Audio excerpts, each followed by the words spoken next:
So the last step in the stained glass process, after you have all your pieces cut out and you've got your copper foil on all the edges, is to solder all the pieces together. So I use a gel flux. A flux is what helps pull the solder to other metals. You really need to use flux whenever you are doing stained glass. Otherwise, you're going to have a hard time keeping the solder on the copper, and it'll just make a mess. So I like a gel flux. So you want to cover the area real well. So you just take a paintbrush, and anytime there's going to be a piece meeting another, you're going to make sure that those are all covered in flux.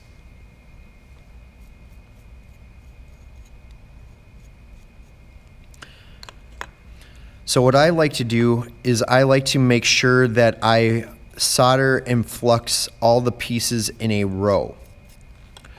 So considering that these two pieces and these two pieces are going to connect, I'm going to solder these two first and then solder this together so that it is all joined. Some things to know about when you're doing soldering is to make sure that you leave a little bit on the edge, because when you put the came on the edges, you are going to need to have that area in which the U will fit over the edges. So make sure that you are leaving a little area where the edges are, unless you're soldering it all the way around. After you've applied the flux, it's a balance of feeding the solder and moving the soldering iron at the same speed so that you don't get big blotches.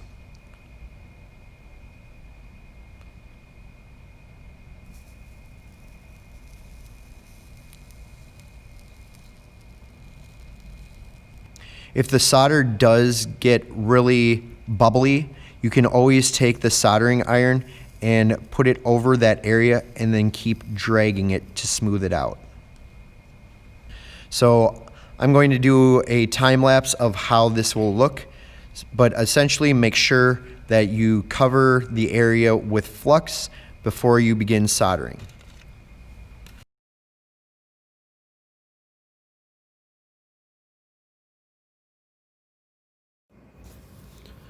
Once you are done soldering one complete side, you need to flip over your glass piece, make sure that you apply flux to both sides, and then finish soldering the opposite side. So you're going to solder on both the front side and the back side. So the next step is to take the came, and came is made out of lead. And lead is very flexible and stretchy. So to make sure that it doesn't loosen up over time, you need to stretch it first, and I'll show you how to do that. When doing the came on the edge of your glass piece, you want to measure how long each piece is going to be. So this is about that long. Then I'm going to take it from here and measure this.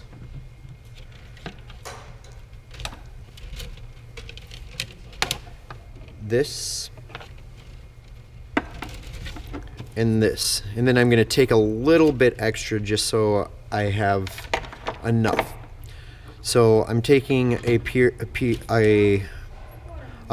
of wire cutters, and I cut that off. So this right here is a stretcher. The lead stretcher opens up like this. You take the U part and you put it on the downward, because there's teeth in here that will grab it. So you want to go all the way to the edge. You put this down, you take a hammer, and you give it one good tap, and that will keep the lead from pulling out. Then you're going to use a pair of pliers and grab it as far back as you can and pull it as taut as you can. And that's going to stretch out the lead so that it doesn't stretch out over time. So once you have the came stretched out, you're going to measure it And on the sides, you want to make it a little bit shorter or longer because you're going to have an overlap from the other pieces. So this is measuring to here. So I'm going to cut this a little bit shorter right here. So this is going to be this far. So my pieces on the top and the bottom are going to be a little bit longer so they overlap these pieces. Once you have all the pieces of cane cut to length, you're going to take one of these stretchers, and they come in different varieties, like this or like this. And what these do is they spread the cane apart so that they fit nicely on the edges. Once you have the lead on all the sides, it helps to tack them to the ends of wherever you soldered. So wherever the solder would cross the lead, you are going to put some solder on those spots. Make sure that you flux all those spots. So you want to do this on both sides. So you start by soldering and fluxing one side, and then you do the other side as well, and then you finish off by putting the lead cane on all the edges and then soldering all the corners in any time the solder meets the lead. Do more, do better.